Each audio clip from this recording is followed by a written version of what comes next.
వేలాడేసుకొని ఏదో ఇట్లాగా పోగొట్టుకున్నోడిలాగా ఉంటాడు అనుకుంటే పొరపాటు. ఈ దీనత్వము అని అంటే ఏంటనంటే దేవునికి లోబడవలసిన విషయాలలో లోబడి జీవించేటువంటి తత్వం. దేవునికి లోబడవలసిన విషయాల్లో లోబడే తత్వం అన్నమాట. నమస్కారాలు పెట్టడం కాదు దీనత్వం అంటే. దానికంటే ముఖ్యంగా దేవుడు మనలను ఎలాంటి లైఫ్ జీవించమన్నాడో అలా జీవించటం. దీనత్వం అంటే లోబడటం అనేది కూడా దానిలో వినయము, లోబడటం, మాట వినటం, ఇవన్నీ కూడా ఈ దీనత్వం అనే దాని క్రిందకే వస్తాయి. ఇప్పుడు నేను ఇంకొంచెం లోతుగా వెళ్ళి మీతో మాట్లాడతాను. దాన్ని క్రొత్త నిబంధనలో విశ్వాసికి తగిన జీవితం అని చెప్తారు. దాన్ని విశ్వాసికి తగిన జీవితం. అందుకని న్యాయము, కనికరం, విశ్వాసం అని ప్రభువైన యేసుక్రీస్తు ఉపయోగించారు. పాత నిబంధనలోనేమో దీన మనసు కలిగి నీ దేవుని ఎదుట దేవుని ఎదుట ప్రవర్తించుటయు అని తెలుగు బైబిల్లో ఉంది. కానీ ఇంగ్లీష్ బైబిల్లో కొంచెం డిఫరెంట్గా నేను చదివాను. ఇంగ్లీష్ బైబిల్లో నేను చదివినప్పుడు దేవుని ఎదుట అని లేదు, విత్ గాడ్ అని ఉపయోగించబడింది. అంటే నేను అది మీకు చదివి చూపించడానికి ఇష్టపడుతున్నాను. ఇంగ్లీష్ బైబిల్లో కానీ మనం కానీ చూస్తే అక్కడ దేవుని ఎదుట కాదు, దేవుని ఎదుట ప్రవర్తించటం అనేది కూడా కరెక్టే. అదే సమయంలో దేవునితో నీ ప్రవర్తన అన్నట్లుగా ఇక్కడ వ్రాయబడుతూ ఉంది. దేవునితో నీ ప్రవర్తన.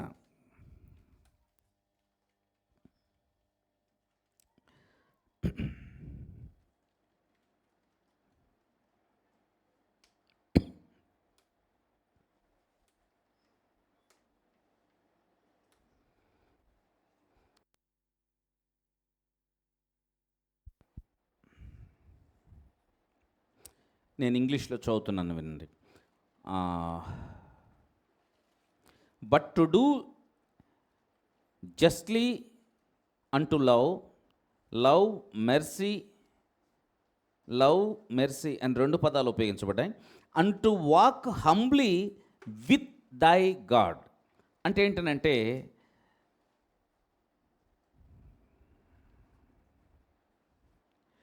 రెండు పదాలు ఉపయోగించబడ్డాయి. ఏంటనంటే దేవుని ఎదుట లేక దేవునికి నీవు లోబడి లేకపోతే దీన మనస్సు కలిగి జీవించటంతో పాటు దేవునితో కలిసి నీవు నడుస్తున్నటువంటి నీ క్రైస్తవ జీవితంలోతో దేవునితో కలిసి దీన మనస్సు కలిగి నడుచుకోవటం అనేటువంటి దేవునితో కలిసి నడవటం, దేవుని కొరకు నడవటం, దేవుని ఎదుట నడవటం, దేవునితో కలిసి నడవటం, ఈ రెండు కూడా మనము దీన మనస్సుతో ఆయనతో కలిసి నడవటం అనేది మనం నేర్చుకోవాలి. బైబిల్ గ్రంథము ఈ దీన మనస్సు లేకపోతే వినయము, విధేయత, దేవునికి లోబడి ఉండటం అనేటువంటి దాన్ని గూర్చి అనేక విషయాలు బైబిల్ మనకు తెలియపరుస్తూ ఉంది.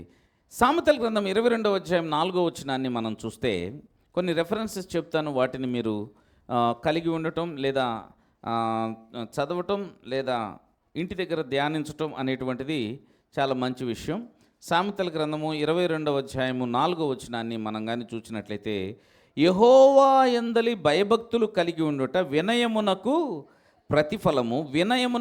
ప్రతిఫలము, ఐశ్వర్యమును ఘనతయు జీవమును దాని వలన కలుగును. దేవుడు మనకు సమృద్ధి అయిన ఆశీర్వాదం కలుగు చేయాలి అని అంటే మనము దేవునికి దీనత్వం కలిగి ఉండాలి. పేతురు పత్రికలో వ్రాయబడుతూ ఉంటుంది, ఆయన తగిన కాలమందు నిన్ను హెచ్చించున్నట్లు ఆయన బలిష్టమైన చేతుల క్రింద దీన మనస్సు కలిగి ఉండుడి. దేవునికి స్తోత్రం చెల్లిద్దాం. ఆయన బలిష్టమైన చేతి క్రింద ఎలా ఉండాలి? దీన మనస్సు కలిగి ఉండాలి. ఎందుకనగా ఆయన నిన్ను హెచ్చించాలనుకుంటున్నాడు, ఆయన నిన్ను బలపరచాలనుకుంటున్నాడు, ఆయన నీ జీవితాన్ని ఆశీర్వదించాలనుకుంటున్నాడు, ఆయన నిన్ను దీవెనకరంగా ఉంచాలని అనుకుంటున్నాడు. నిన్న ఆయన దీవెనకరంగా ఉంచటానికి, ఆశీర్వాదంగా ఉంచటానికి ఉద్దేశం ఉన్నది. కాబట్టి దానికి మార్గం ఏంటి అని అడిగితే దేవునికి లోబడి వినయ విధేయతలతో ఆయన సన్నిధిలో నడుచుకోవటం అనేటువంటిదే ఆ మార్గము అని బైబిల్ తెలియపరుస్తూ ఉంది. తర్వాత మనం కానీ చూసినట్లయితే మత్తయి సువార్త 18వ అధ్యాయం 4వ వచనంలో చూస్తే అక్కడ మనకి ఇలా రాయబడుతూ ఉంది. మత్తయి సువార్త 18వ అధ్యాయం 4వ వచనం. చిన్న పిల్లలను చూపించి ఏమంటున్నాడంటే, ఈ బిడ్డలాగా తనను తాను తగ్గించుకుని ఎవరైతే ఉంటారో అతనే పరలోక రాజ్యంలో గొప్పవాడుగా ఉంటాడు. దేవునికి స్తోత్రం చెప్పండి. ఓ చిన్న పిల్లలను చూపిస్తే అమాయకుడు, తెలియని వాడు, వాడికేం తెలుసు, పాపం అంటాం కదా. మనం పాపం అని ఉపయోగిస్తాం, నిజమే పాపమే కదా. పాపం అంటే అయ్యో అని. తెలుగులో పాపానికి వేరే పదము అయ్యో, లేకపోతే ఎంత ఎంత ఘోరమైన విషయం అండి అనటానికి, రెండిటికి పాపం అనే ఉపయోగిస్తాం. ఎందుకు ఉపయోగిస్తామో తెలీదు. తమిళ్లో అయితే అయ్యో అని ఉపయోగిస్తారు. సరే, ఇక్కడ మనం కానీ చూసినట్లయితే దేవుడు ఎలాగున కొలత కొలుస్తున్నాడు. దీన మనస్సు అనేటువంటిది ఎంత శ్రేష్టమైనది, దీన మనస్సు అనేటువంటిది ఎంత ఉన్నతమైనది, దీన మనస్సు అనేది ఎంత గొప్పది. చాలాసార్లు ఎవరైనా దీనులను చూస్తే అమాయకుడు, బ్రతకలేనోడు, చేతగానివాడు, వాడేంటండి అంత ఈ లోకంలో ఉండాల్సినోడు కాదు, వాడికి ఏం తెలియదు, బ్రతక నేర్చలేదు వీడు, ఇలాంటి మాటలన్నీ ఉపయోగిస్తాం కదా.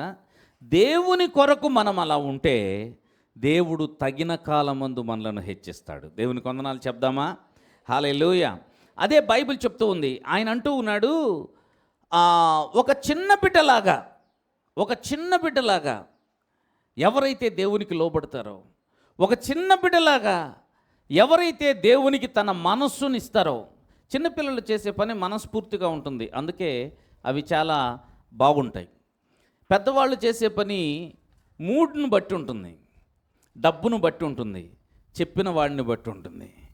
చిన్నపిల్లలు అలా కాదు, ఎవరైనా చెప్పనియండి, వాళ్ళ శాయశక్తుల పని చేస్తారు. వాళ్ళకు చేతైనంత తెలివి ఉన్నంత వరకు పనిచేస్తారు, ఓపికన్నంత వరకు పనిచేస్తారు, మనసంతా పెట్టి పనిచేస్తారు, ఆ పని మీదే లగ్నం చేసి పనిచేస్తారు. అందుకనే చిన్నపిల్లలు నేర్చుకుంటారు. పెద్దోళ్ళు అయిన తర్వాత మనం ఏం చేస్తామంటే నేర్చిన దాన్ని ఉపయోగించడం స్టార్ట్ చేస్తాం. చూసారా, నేర్చుకున్న దాన్ని ఉపయోగించడం స్టార్ట్ చేసినప్పుడు మనము ఊరికే ఇరగదీసుకోవకరా, నువ్వు ఎంత ఎంత చేసినా అంతే. ఏంటి, ఉదయం నుంచి సాయంత్రం వరకు ద్రాక్ష తోటలో పనిచేసినా అదే కూలి, ఒక దేనారమే. సాయంత్రం 5 గంటలకు వెళ్ళి 6 గంటలకు ముగించిన గంట సేపు చేసినోడికి కూడా ఒక దేనారమే ఇచ్చి పంపిస్తున్నాడు ఈయన. కాబట్టి ఏం చేయి, అంతరగా తీసుకోవద్దమ్మా అంటాం. చూడండి, అంటే ఏంటి, మనకు కొన్ని కొన్ని కుయుక్తులు నేర్పించేసింది లోకం. పనిని దేవుడైతే ఏం చెప్తున్నాడంటే, చేయుటకు నీ చేతికి వచ్చిన ఏ పని అయినను శక్తి లోపం లేకుండా చెయ్యి. శక్తి లోపం లేకుండా చెయ్యి అంటే నీకు ఎంత శక్తి ఉంటే అంత శక్తితో నువ్వు పని చెయ్యి. మనమేం చేస్తామంటే ఎగిరెగిరి దంచినా అదే కూలి, మామూలుగా దంచినా అదే కూలి. అందుకని చెప్పేసని ఎగరకుండా దంచుదాం, ఎందుకు వచ్చిన శ్రమ, ఒళ్ళంతా నలగొట్టుకోవటం అవసరమా? కాసేపు అట్లా ఇట్లా ఉంటే మన కూలి మనకు వచ్చేస్తుంది. కష్టపడి పని చేయక్కర్లేదు, కష్టపడి ఉద్యోగం చేయక్కర్లేదు, ఏదో కాసేపు టైంపాస్ చేస్తే మన జీతం మనకు వచ్చేస్తుంది. కాదండి, బైబిల్ అలా చెప్పట్లేదు. బైబిల్ ఏమని చెప్తుంది అని అంటే, నీ చేతికి వచ్చిన పనిని శక్తి లోపం లేకుండా చేయి. చిన్న బిడ్డలను మనం చూసి నేర్చుకోవాలి. మనల్ని చూసి చిన్నపిల్లలు చాలా చెడిపోతున్నారు. వాళ్ళు నేర్చుకుంటున్నారు అంటాం కంటే చెడిపోతున్నారు. కొంతమంది తల్లిదండ్రులు పిల్లలకి తప్పైనటువంటి వాటిని నేర్పిస్తూ ఉంటారు. ఒక గజ దొంగ ఉరిశిక్ష వేసినప్పుడు అతన్ని ఆఖరి కోరిక ఏదన్నా ఉందంటే, మా అమ్మ చెవులో నేను ఒక విషయం చెప్పాలన్నాడంట. సరేనని అమ్మను పిలిస్తే అమ్మ చెవు దగ్గరికి తీసుకొచ్చి, చెప్పరా ఏం చదువుతావా నాయనా నువ్వు అని చెప్పని ఏడుచుకుంటూ చెప్పమంటే గట్టిగా చెవు కొరికాడంట. ఏంట్రా మీ అమ్మ చెవు కొరికావు అని అడిగితే, ఏమండి నేను ఫస్ట్లో ఒక చిన్న సూది దొంగతనం చేసిన రోజు ఆమె నన్ను దండించలేదు, వెరీ గుడ్ రా, భలే పని చేసావు, పక్కింటికి వెళ్ళి చూడు ఇంకోటి ఏదైనా దొరుకుద్దేమోనని అని చెప్పి ప్రోత్సహించింది. ఆ తర్వాత నేను అలా అలా అలా అలా దొంగతనాలని పెంచి నా లెవెల్ పెంచుకుంటూ వచ్చాను. వయసుతో పాటు నేను దొంగల్లో కూడా ముదిరిపోయిన దొంగనైపోయాను. ఇప్పుడు నేను గజ దొంగని. ఆ రోజు మా అమ్మ నన్ను సరిచేయలేదు. చాలామంది పిల్లలు తప్పిపోవటానికి తల్లిదండ్రులు కారకులు, గుర్తుంచుకోండి. వాడిని తిట్టిరారా, వీడిని కొట్టిరారా, నువ్వు మగవాడివి కాదా, నీకు చేత కాదా అని మాట్లాడతారు చూడండి. ఇలా చేసి మీ పిల్లల్ని పాడు చేస్తున్నారు. వాళ్ళకి వినయం అంటే ఏందో, దేవుని దేవుని ఎదుట దేన మనసు కలిగి ఉండటం అంటే ఏంటో, సహించటం అంటే ఏంటో నేర్పించలేకపోతూ ఉన్నాం మనం. అలా నేర్పించకపోవటం వలన వారి లైఫ్ను వాళ్ళు పోగొట్టుకుంటున్నారు, వాళ్ళ జీవితాన్ని పోగొట్టుకుంటున్నారు. ఒక రౌడీలాగా బతికితే గొప్ప అని ఫీల్ అయిపోతూ వాళ్ళని అలా ఉంచడానికి ప్రయత్నం చేస్తున్నారు. వాడు అర్ధాయుష్తో చనిపోతాడు. వాడి లైఫ్ అంతా బాగుండదు. కొన్నాళ్ళు పోయిన తర్వాత వాడు నీకు వెక్కసమవుతాడు, నీకు బాధ కలిగిస్తాడు. ఎందుకంటే మాట వినకపోవటం అలవాటు చేసావు కనుక. వాడు ఊరోళ్ళ మాట వినకూడదు, నా మాట మాత్రం వినాలని నువ్వు అనుకుంటావు. కొన్ని రోజులు దాటిన తర్వాత నీ మాట కూడా వింటు. పాడు చేయటం నీ దగ్గర నుంచే ప్రారంభమైంది. చిన్న బిడ్డలు ఒరిజినల్గా చాలా మంచి పిల్లలు. వాళ్ళలో ఆ యొక్క వాళ్ళ బ్రాటప్లో చాలా విషయాలు మారిపోతాయి. మనం వాళ్ళని పెంచే పద్ధతిలో వాళ్ళ జీవిత విధానాలు మారిపోతాయి. అందుకని మంచిగా పెంచే తల్లిదండ్రులు, క్రైస్తవ తల్లిదండ్రులు కలిగిన బిడ్డలు అదృష్టవంతులని అందుకే చెప్తాం. ఎందుకు క్రైస్తవ తల్లిదండ్రులు కలిగిన బిడ్డలు అదృష్టవంతులని అంటే, వాళ్లకు ఈ క్రైస్తవ తల్లిదండ్రులు నేర్పిస్తారు, కొంత నేర్పిస్తారు. వాళ్ళు నేర్పించే విషయాలు వీళ్ళ జీవితంలో చాలా ఉపయోగకరంగా మారతాయి. వాళ్ళ భవిష్యత్తు బాగుంటుంది, వాళ్ళు దీవెనకరంగా ఉంటారు. అది అందుకనే క్రైస్తవ తల్లిదండ్రులకు, క్రైస్తవ కుటుంబంలో పుట్టినటువంటి పిల్లలు అదృష్టవంతులుగా ఉంటారు. ఓకే, ఇక్కడ మనం కానీ చూస్తే చిన్న పిల్లలను చూపించి దేవుడు అంటున్నాడు ఇలాంటి మనసు కావాలి. ఇప్పుడు కొన్ని వివాహం జరిగించేటప్పుడు హిందూ మ్యారేజ్లో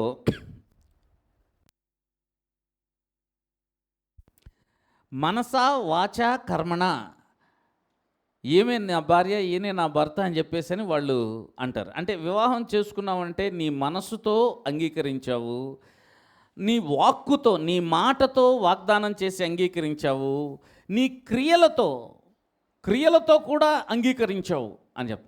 మనం ఏదైనా ఒక పని చేసేటప్పుడు ఈ మూడిటితో కలిపి చేయాలి. Praise the Lord. ఏటితో?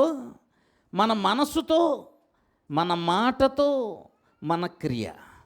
ఈ మూడు కూడా ఎలా ఉండాలి అని అంటే అదే చిన్నపిల్లల్లో మనం చూస్తాం. అందుకే వాళ్ళు ఏ చిన్న పని చేసినా దానిలో మనస్ఫూర్తిగా చేస్తారు, ఇష్టపూర్తిగా చేస్తారు. వాళ్ళు దాన్ని ఖచ్చితంగా చేయటానికి ప్రయత్నం చేస్తారు, వాళ్ళ శక్తిని అంతటిని ఉపయోగించి పని చేస్తారు. ఇప్పుడు మనల్ని క్రైస్తవ జీవితం జీవించమని దేవుడు చెప్తున్నాడు. మనం పెద్దవాళ్ళమే, కానీ క్రైస్తవ జీవితం జీవించమని చెప్తున్నాడు. ఎలా జీవించమంటున్నాడు అంటే, దీన మనసు కలిగి జీవించడం స్టార్ట్ చేయండి. ఆమేన్ చెప్పండి.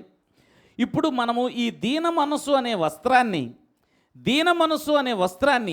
మనము ధరించుకోవాలి. క్రొత్త నిబంధనలో అదే చెప్తుంది. దీన మనసు అనే వస్త్రాన్ని మనం ఏం చేయాలి? ధరించుకోవాలి. అంటే ఏంటి? ఇప్పుడు నేనున్నాను అనుకోండి, నా శరీరంలో ఏ భాగం మీకు కనబడుతుంది? ఈ చేతుల వరకు కనబడుతున్నాయి, అవునా? ఈ తల వరకు మీకు కనబడుతుంది. మిగతా శరీరంలో ఏ భాగం మీకు కనిపించట్లేదు. కనిపించకుండా ఏమైపోయింది అని అంటే, అది లోపల ఉంది, కానీ నేను దానిపైన ఎవరికి కనిపించని విధంగా నేను ఒక వస్త్రాన్ని ధరించాను. Praise the lord. ఈరోజు మనము మన పాత జీవితంలో చాలా రకాలైనటువంటి ఆలోచనలు, రకరకాలైన పరిస్థితులు ఉంటాయి. మనకుండే తెలివితేటలు ఉంటాయి, మనకు కలిగినటువంటి ఆలోచన విధానాలు ఉంటాయి. ఇవన్నీ మనకు కలిగి ఉన్నా కూడా మనం ఎలా ఉండాలని దేవుడు కోరుతున్నాడంటే, అదంతటినీ పక్కన పెట్టు, దానివల్ల కలిగిన గాయాలను పక్కన పెట్టు, దానిపైన నేనిచ్చే వస్త్రము నువ్వు ధరించు. Praise the Lord. ఏ వస్త్రము ధరించాలి? దీన మనస్సు అనే వస్త్రమును ధరించుకోవాలి. నీ మనసు ఎలా ఉండాలనంటే, దేవునికి లోబడటమే మొదటి చర్య, దేవునికి లోబడటమే మొదటి కార్యంగా ఉండాలి. అలా మన జీవితాన్ని మనం లైఫ్ లీడ్ చేయాలి. అందుకే బైబిల్ చెప్తూ ఉంది, దీన మనసు కలిగినటువంటి వారికి, లోబడి వినయ విధేయతలు కలిగినటువంటి వారికి ధనము, ఘనత, మిగతావన్నీ కూడా వస్తాయి. అందుకే చిన్న పిల్లలలాగా మీరు మీ మనసును మార్చుకోవాలి అని. అంతేకాకుండా లూకా సువార్త 14వ అధ్యాయం 10వ వచనంలో చూస్తే, లూకాసు వార్త 14వ అధ్యాయం 10వ వచనంలో చూస్తే అక్కడ అంటూ ఉన్నారు, మీరు ఎక్కడైనా ఒక విందుకు కానీ ఎక్కడికైనా వెళితే మీరు అగ్రపీఠాలు కోరుకోవద్దు. మొదట మనం ఏం చేస్తామనంటే మంచి ప్లేస్లో వెళ్ళి కూర్చోవాలి, విఐపి చైర్లో వెళ్ళి కూర్చోవాలి అని ప్రయత్నం చేస్తాం. ఎప్పుడైనా వివాహానికి వెళ్తే ముందు వరుసలో కూర్చోవాలని ట్రై చేస్తాం. కానీ దేవుడు అలా వద్దు అంటున్నాడు. నువ్వు సాధారణంగా మామూలు గ్యాలరీలో కూర్చో. నువ్వు నిన్ను గౌరవించి ఆ విందుకు పిలిచిన వ్యక్తి నిన్ను గౌరవించి, నాన్న నువ్వు అక్కడ కాదు, నువ్వు ఇక్కడొచ్చి కూర్చోవాలి అని చెప్పేసి అతడు నిన్ను కానీ అక్కడికి తీసుకుని వెళితే అందరి ముందు నీకు ఘనత దొరుకుతుంది. అంతేగాని నువ్వే ముందుగానే వెళ్ళి అక్కడ కూర్చుంటే, అన్న ఇది విఐపి కొరకు ఏర్పాటు చేసింది, నువ్వు కొంచెం వెనక్కి వెళ్ళి కూర్చో అన్నాడు అనుకో, సిగ్గు పరువు పోతుంది. వినయం ఎలాంటిదనంటే నీకు ఒక స్టేజ్ కలుగజేస్తుంది. వినయము నువ్వు కోరుకుంటే వచ్చే స్థాయి కాదది. నువ్వు వినయంగా ఉంటే దేవుడిచ్చే స్థాయి అది. దేవునికి స్తోత్రం చెప్పండి. వినయము నిన్ను గొప్పతనానికి తీసుకుని వెళ్తుంది. అందుకే ప్రభువైన యేసుక్రీస్తు తనను తాను తగ్గించుకునివాడు హెచ్చింపబడును, తనను తాను హెచ్చించుకునివాడు తగ్గించబడును అని రాస్తున్నాడు. తనను తాను తగ్గించుకున్నవాడు ఎందుకు హెచ్చించబడును? తగ్గించుకునే వాళ్ళంటే దేవునికి ఇష్టం కాబట్టి, తగ్గించుకునే వాళ్ళని హెచ్చించేవాడు ఆయన కాబట్టి. ఎవరు దీనుడై విరిగి నలిగిన హృదయము గలవాడై ఆయన వాక్య మాట విని లోబడతాడో లేక వణుకుతాడో అతనిని దేవుడు దృష్టిస్తున్నాడు, అతనిని దేవుడు హెచ్చిస్తున్నాడు. ఇప్పుడు నీకు హెచ్చు కలగాలి, నువ్వు ఉన్నత స్థాయికి వెళ్ళాలి అని అనుకుంటే దేవుని వలన కలుగజేయబడిన హెచ్చింపు కొరకు మనం ఎదురు చూసినట్లయితే మనం సాధారణంగానే జీవిస్తాం. దేవుడు మనల్ని తీసుకుని వెళ్ళి ఉన్నత స్థాయిలో కూర్చోబెడతాడు. దీన్నే దీన మనస్సు అని వ్రాయబడుతుంది. ఇంకా కొంచెం ముందుకు వెళ్తాను. లూకాసు వార్తలోనే 22వ అధ్యాయం 26వ వచనంలో ఏమని రాయబడుతుందనంటే, 22వ అధ్యాయము 26వ వచనం, మీరైతే అలా ఉండకూడదు. ఎలా ఉండాలి మరి? ఎట్లా?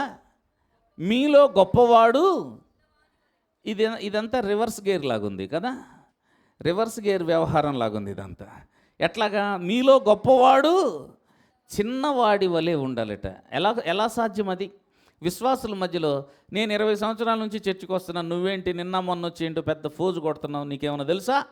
బైబిల్ ఎట్ నుంచి ఆయట వరకు ఏమన్నా నువ్వు చదివావా? ఎంతమంది ఉన్నారో ఇట్లాంటి వాళ్ళు. అలాంటి వాళ్ళ దగ్గరికి ఎవరు వెళ్ళరు. ఫస్ట్ మాటతో సరి, వీళ్ళతో మనకెందుకురా నాయన, వీళ్ళేదో సీనియర్లని బాగా చించుకుంటున్నారు, వీళ్ళతో మనకెందుకులే బాబు అని చెప్పని దూరంగా వచ్చేస్తాం. కానీ కొంతమంది ఉంటారు చూడండి, ఎక్కువగా తెలుసుకునే కొలది ఎక్కువ వినయము విధేయత వస్తుంది. మీకు తెలియదు ఆ సంగతి. బాగా చదువుకున్న వాళ్ళు ఈ ఏలుముద్ర రాజకీయ నాయకుల్లాగా ఫోజులు కొట్టరు. చూడండి మీరు, బాగా చదువుకున్న వాళ్ళు చదువుకున్న విధానమే కనిపిస్తుంది. ఎందుకనంటే ఎక్కువ తెలుసు వాళ్ళకి, అందుకని ఎక్కువ లోబడి ఉంటారు. షాలేం రాజు గారని ఒక లెక్చరర్, ఆయన గురించి చెప్పాల్సి వస్తూ ఉంది. 14 సంవత్సరాలు యెరూషలేంలో, సంవత్సరానికి 6 నెలలు చొప్పున యెరూషలేంలో ఇజ్రాయెల్ దేశంలో ఉండి రీసెర్చ్ చేశాడు ఆయన. సంవత్సరానికి 6 నెలలు అక్కడే ఉంటాడు, అన్ని ప్రాంతాలను గురించి రీసెర్చ్ చేస్తూ ఉంటాడు, చదువే. మిగిలిన 6 నెలలు ఇండియాలో ఉంటాడు. మరలా మరుసటి సంవత్సరం 6 నెలలు అక్కడికి వెళ్తాడు. ఇతన్ని ఒక యూనివర్సిటీ తరపున ఇతన్ని పంపిస్తారు అక్కడికి. అతను వెళ్ళి ఆ 6 నెలల్లో అతను రీసెర్చ్ చేసి అతను కనిపెట్టిన వాటిని, చూసిన వాటిని, వాటన్నిటిని కూడా ఇక్కడికి వచ్చి ఈ బైబిల్ కాలేజెస్లో ఈయన టీచ్ చేయాలన్నమాట. అట్లా 14 సంవత్సరాలు ఆయన అక్కడ రీసెర్చ్ చేశాడు. అంత గొప్ప వ్యక్తి. ఓ రోజున ఓ పాస్టర్ గారు, మా ప్రిన్సిపల్ గారు ఆయన భోజనానికి పిలిచారు. భోజనానికి పిలిస్తే 2 పిల్లలు ఆయనకి, చిన్న పిల్లలు, వాళ్ళని తీసుకొని భార్య ఆయన భోజనానికి 4 వచ్చారు. భోజనం చేస్తూ ఉన్నారు. చేస్తూ ఉంటే ఈయన తినట్లేదు. ఈయన భోంచేయమని మేము ఎంత చెప్తున్నా కానీ నేను కొంచెం ఆగి భోంచేస్తానండి అని చెప్తున్నాడు. కొంచెం ఆగి భోంచేస్తాను అని చెప్పి ఏం చేస్తున్నాడంటే వాళ్ళ ఇద్దరు పిల్లలు తింటూ ఉన్నారు. వాళ్ళు ఒక్కొక్కటి చపాతీలు సగం చించి అక్కడ పడేస్తున్నాడు, ఒకటి తింటున్నాడు, సరిగ్గా తినలేకపోతే ఇతను పెడుతున్నాడు. మొత్తం మీద పిల్లలందరూ ఫుల్గా ఇద్దరు తినేసిన తర్వాత, వాళ్ళిద్దరు తిని అయిపోయిన తర్వాత అప్పటి వరకు ఆయన వెయిట్ చేశాడు. వెయిట్ చేసి వాళ్ళు తిని అయిపోయిన తర్వాత వాళ్ళ ప్లేట్లో వాళ్ళు వేస్ట్ చేసిందంతా కూడా ఈయన తీసుకొని ఏం తింటున్నాడు. ఆయన పెద్ద రెవరెండ్ డాక్టర్. ఆయనకు అసలు మెడ్రాస్ యూనివర్సిటీలో క్రిస్టియన్ స్టడీస్ వింగ్లో ఆయన ఒక పెద్ద ప్రొఫెసర్. ఆయన యూనివర్సిటీ ప్రొఫెసర్, ఆయన డాక్టర్. అసలు ఆయన లెక్కకి, ఆయన యొక్క పద్ధతికి ఎలా ఉండాలి అని అంటే, ఆయన తినేసి సగం అక్కడే ఇసిరేసి వెళ్ళే అంత లావిష్గా ఉండాల్సినటువంటి వ్యక్తి. కానీ దేవుణ్ణి తెలుసుకున్నవాడు. ఆయన పిల్లలు తినేసిన తర్వాత వాళ్ళు తృప్తిగా తిన్నారా లేదా చూసి ఇంకా కొంచెం తింటారా అని చెప్పని తినిపించి అయిపోయిన తర్వాత ఆ ఫుడ్ వేస్ట్ చేయకూడదని చెప్పేసి దాన్ని తీసుకొని ఆయన తిని ఆ తర్వాత కొంచెం కావాల్సింది తీసుకొని తిని ముగించాడు. ఆ రోజు మా ప్రిన్సిపల్ సారు నేను ఇద్దరమే వడ్డిస్తూ ఉన్నాం.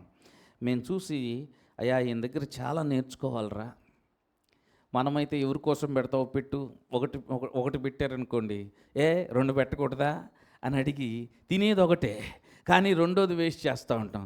ఇప్పుడు నేను మీ భోజనాల దగ్గరికి వచ్చి నేను చూస్తూ ఉంటే నాకు అనిపిస్తుంది కళ్ళమ్మటి నీళ్ళే తక్కువ. ఒక్క పూట భోజనం లేక పదుల సంఖ్యలో దేశాల్లో ప్రజలు ఉన్నారని మీకు తెలుసా? పదుల సంఖ్యలో, 1, 2 కాదు, 20, 30 దేశాలు. సొమాలియా, ఉగాండా, నైజీరియా, ఇలాంటి దేశాలు, ఆఫ్రికన్ కంట్రీస్లో, కొన్ని రకాలైనటువంటి దేశాలలో ఆహారము దొరకక, అన్నం లేక మట్టి తింటున్నారని మీకు తెలుసా? అన్నం లేక మట్టి తింటున్నారండి. లిటరల్గా మట్టి, బంక మట్టి ఉంటుంది చూడండి, ఒక తెల్లటి మట్టి, వాళ్ళకు దొరికే మట్టి.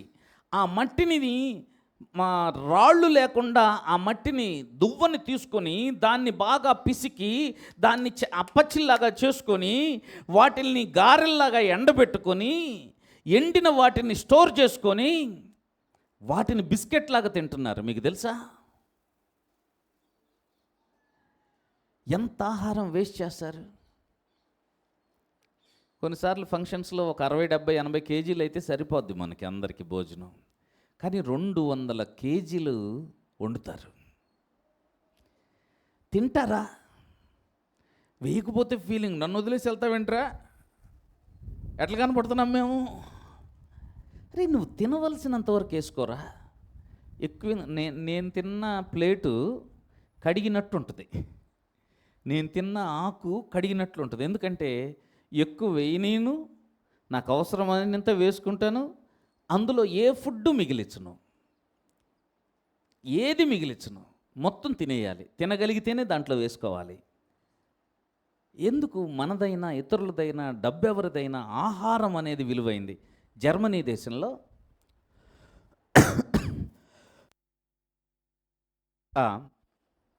ఒక ఫిలిం స్టార్ చెప్పిన విషయాన్ని నేను మీకు చెప్తున్నాను. జర్మనీ దేశానికి వెళ్ళి అక్కడ హోటల్లో వాళ్ళంతా, వాళ్ళ కుటుంబం అంతా కలిసి చాలా ఆర్డర్స్ చేసేసుకున్నారంట. కొత్త కొత్త ఫుడ్ కొంచెం కొంచెం టేస్ట్ చేద్దామని చెప్పేసి అని ఆర్డర్ చేసుకుంటూ ఉంటే ఆ బేరర్ ఎవరైతే ఆహారాన్ని ఇస్తాడో, ఆ స్టార్ హోటల్లో ఆహారాన్ని ఇచ్చే వ్యక్తి అంటున్నాడంట, బ్రదర్ మీ అందరూ ఇవి తినలేరు, మీరు తినగలిగినంత వరకు తెప్పించుకుంటే నీకెందుకు డబ్బులు కట్టేవాళ్ళం మేం కదా అని చెప్పేసి అని మనసులో అనుకొని, పర్లేదు మేము తింటాం తీసుకురండి అన్నారంట. మొత్తం ఫుడ్ తీసుకొచ్చినప్పుడు అన్నీ టేస్ట్ చేసి, టేస్ట్గా ఉన్నది కొన్ని తిని మిగిలినవి టేస్ట్గా లేనివి కొంచెం రుచి చూసి పక్కన పడేసారంట. పక్కన పడేస్తే అతను సరిపోయింది బిల్లు ఇవ్వండి అని అంటే ముందు అది తినండి అంటున్నాడంట. బిల్లు ఇవ్వండి అంటే ముందు తినండి అంటున్నాడంట. అంటుంటే అబ్బాయి మేము తినలేమండి, మాకు అవసరం లేదండి, వీటన్నిటికీ ఎంత డబ్బు అయిందో అంత డబ్బు మేము ఇస్తామండి అంటే ఆయన అన్నాడంట, మా దేశంలో మీరు ఆహారం మిగిలిచ్చి వెళితే మేము ఒప్పుకోం, ఆహారాన్ని వేస్ట్ చేస్తే మేము ఒప్పుకోం, మీరు తినండి బిల్లు ఇస్తా అని కూర్చున్నాడంట. వీళ్ళు తగాద పడ్డారంట. తగాద పడితే వెంటనే అతను పోలీసులను పిలిస్తే పోలీసులు వచ్చి ఏం జరిగింది అని అడిగితే ఇదిగో ఇట్లా ఫుడ్ వేస్ట్ చేస్తున్నారండి. అప్పుడు చెప్పారంట, నింపాదిగా నమ్రతగా ఆ యొక్క పోలీస్ చెప్పాడంట, ఏమన్నా తెలుసా, మీరు ఫుడ్ ఆర్డర్ చేసుకుంటే అది మొత్తం తినాలి, అది మా దేశం యొక్క చట్టం. ఎందుకనంటే మీరు వేస్ట్ చేసి ఎంగిలి చేసి వేస్ట్ చేసిన ఈ ఆహారాన్ని మరొకళ్ళు ఎవరు తినరు. ఎవరు తినకపోతే ఈ ఆహారము వేస్ట్ అయిపోద్ది.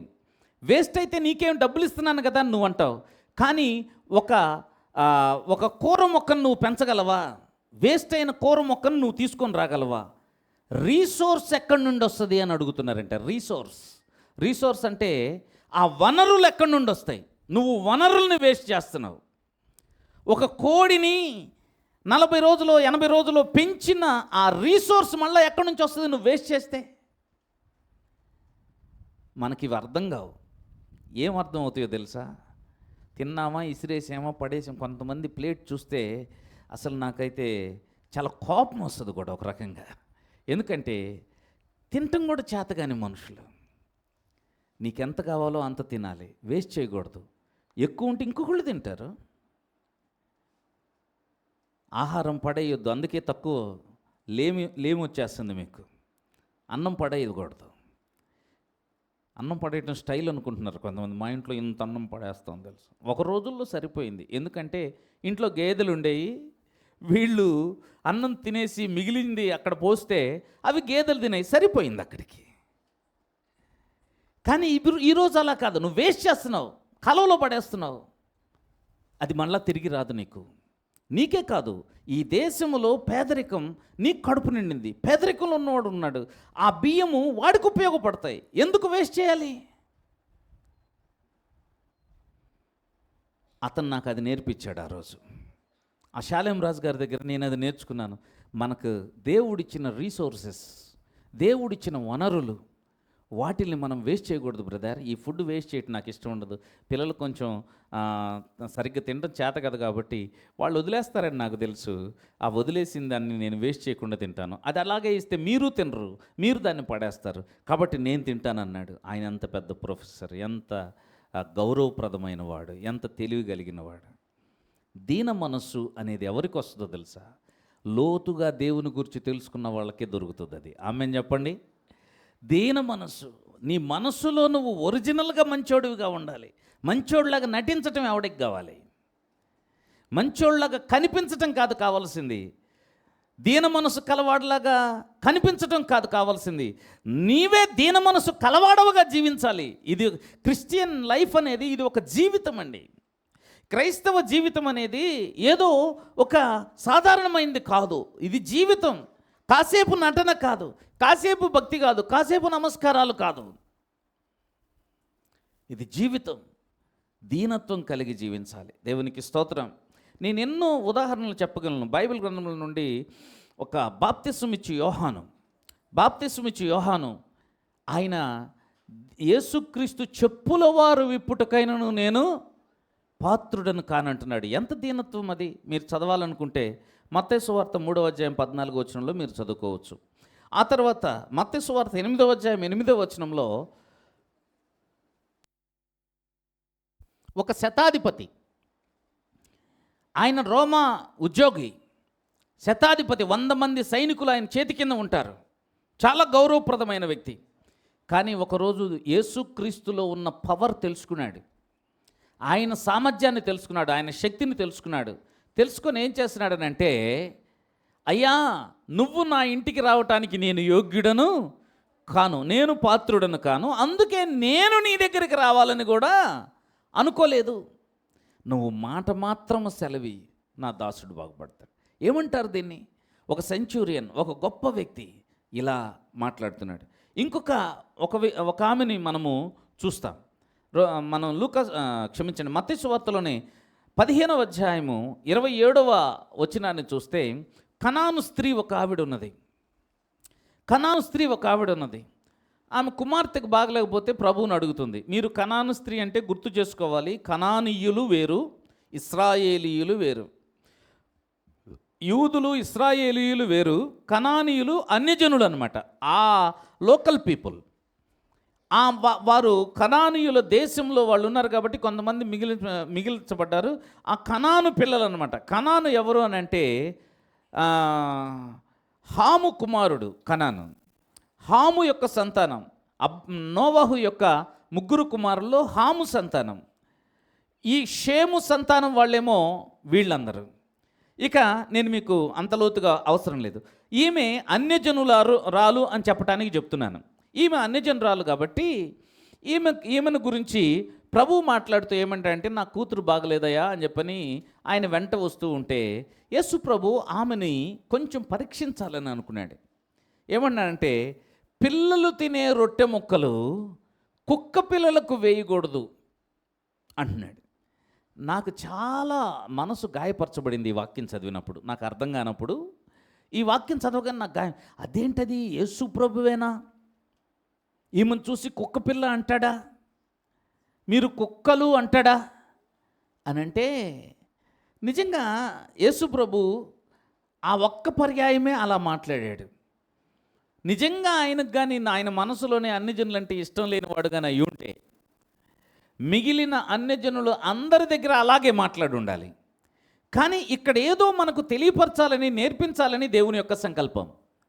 ఈమె పిల్లలు తినే రొట్టెను కుక్క పిల్లలకు వేయటం ధర్మం కాదు, న్యాయం కాదని చెప్పని మాట్లాడుతూ ఉంటే ఆమె మనసు తెలుసుకోవాలని దేవుని ఉద్దేశం. ఆమెను చెప్పండి. ఆమె ఏమంటుందో తెలుసా? వెంటనే, అయ్యా నిజమే ప్రభువా, ఒప్పుకుంటుంది. నిజమే ప్రభువా అంటంలో మనకు సరిగా అర్థం కాలేదు, కానీ వాళ్ళకి బాగా అర్థమవుతుంది. నువ్వు కుక్కవి అని ఒప్పుకుంటున్నావా, ఇది దాని అర్థం. మనకు అర్థం కాల. అవును ప్రభువా, నేను కుక్కనే. అవును ప్రభువా, వాగ్దానం లేని దాన్నే. అవును ప్రభువా, అబ్రహాము సంతానం కాదు. అవును ప్రభువా, లోకస్తులనే. అవును ప్రభువా, నువ్వు నన్ను అంటంలో తప్పే లేదు, నేను కుక్క లాంటి దాన్ని. ఎంతమందికి అర్థమవుతుంది ఈ మాట? అవును ప్రభువా, కుక్క పిల్లలు కూడా, నేను కుక్కని, నా కూతురు కుక్క పిల్ల.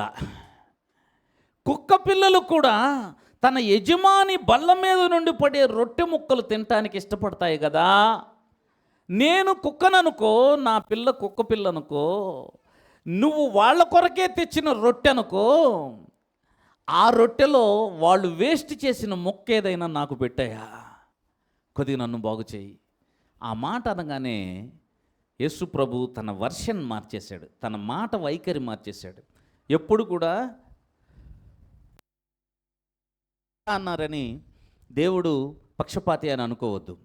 ఆమెకి ఏదో నేర్పించాలి, ప్రజలకు ఏదో నేర్పించాలి, మనకేదో నేర్పించాలి, అది దేవుని ఉద్దేశం.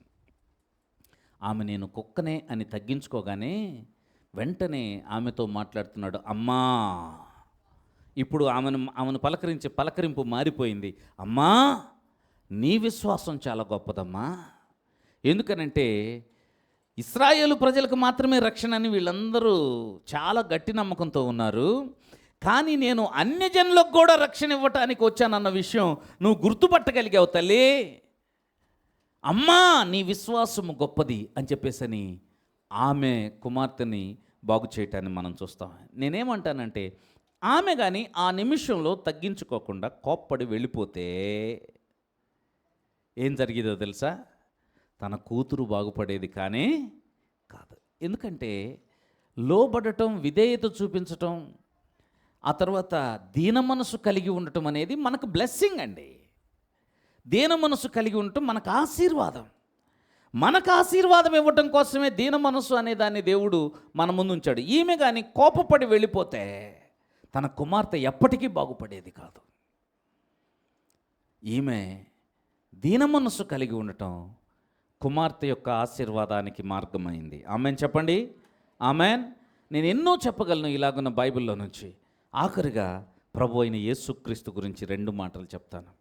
ప్రభు అయిన యేసుక్రీస్తు గురించి మనం కానీ చూసినట్లయితే ఆయన అంటూ ఉన్నాడు, మత్తయి సువార్త 11వ అధ్యాయం 29వ వచనంలో, నేను సాత్వికుడను, దీన మనస్సు కలవాడును. Praise the lord. యేసుక్రీస్తు ఎలాంటి వాడట? సాత్వికుడు, దీన మనస్సు కలవాడు. ఎక్కడ ఆయన దీన మనస్సు మనకు కనబడుతూ ఉంది.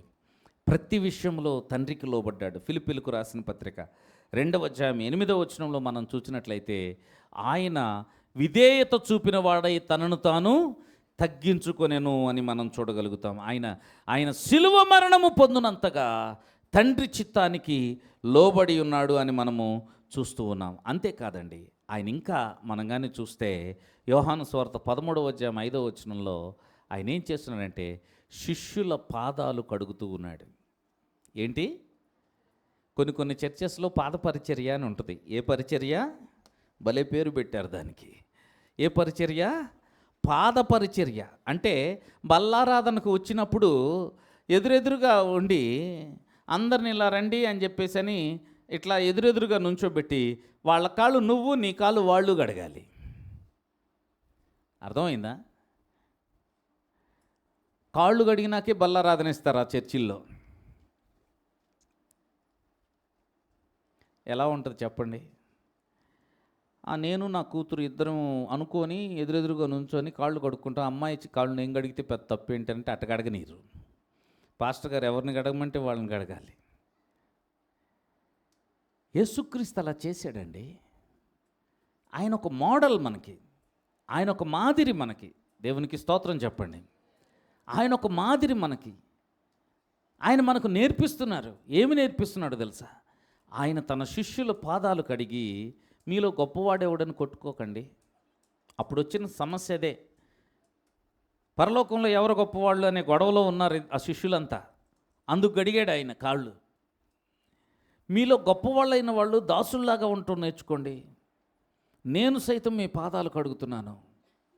మీరు కూడా ఒకరి పాదాలు ఒకరు కడగండి, ఒకరినొకరు ఘనంగా ఎంచుకోండి, ఒకరికంటే ఒకరు శ్రేష్ఠులు అని ఆలోచించండి, ఒకరికంటే ఒకరు గొప్పవాళ్ళుగా ఆలోచన చేయండి. ప్రియా దేవుని బిడ్డలారా, యేసుక్రీస్తే మనకు మాదిరి. ఆయన దీన మనస్సు కలవాడు. నేను సాత్వికుడను, దీన మనస్సు కలవాడు. ఎందుకు సిగ్గుపడలేదు. ఆయన మీ పాదాలు, శిష్యుల పాదాలు నేను కడగటం ఏంటి అని అనలేదు.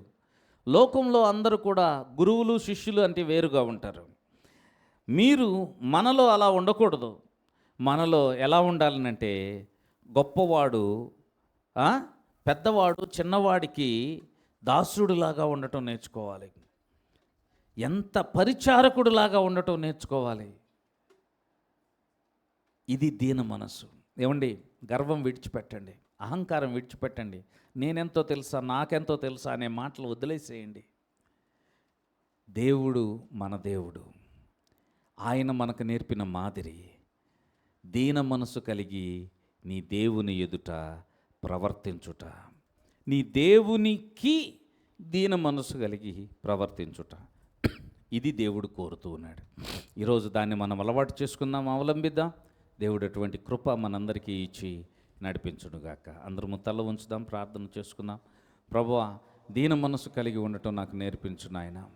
సాత్వికమైన మనసు నాకు అనుగ్రహించు ప్రభువా. అయా, నా యొక్క హృదయము బండబారిన హృదయము కాకుండా మెత్తని హృదయముగా ఉండటానికి నాకు నేర్పించు ప్రభువా. విశ్వాస జీవితంలో నన్ను బలపరచు తండ్రి. నీకిష్టుడిగా ఉండటం నాకు నేర్పించు ప్రభువా. నీ చిత్తమునకు లోబడటం నాకు నేర్పించు ప్రభువా. నీ నామ మహిమ కొరకు ఎలా జీవించాలో నాకు నేర్పించు ప్రభువా. నీలో నిలిచి ఫలించుటకు నాకు సహాయం చేయి ప్రభువా. పిల్లలందరూ మోకరించండి. పిల్లలందరూ మోకరించండి. కళ్ళు మూసుకోండి. ప్రార్థన అనగానే కళ్ళు మూసుకోవాలి. దేవుని సన్నిధిలో మనందరం కూడా తల ఉంచి ప్రార్థన చేద్దాం. దీన మనసు గల వారిని ఆయన హెచ్చించే దేవుడు, సాత్వికుడైనటువంటి దేవుడు, దీన మనసు కలిగిన దేవుడు. మనకు ఆయన గర్వాన్ని నేర్పించట్లేదు. హృదయమును గర్వించిన అపవాది లూసిఫర్ పడద్రోయబడ్డాడు.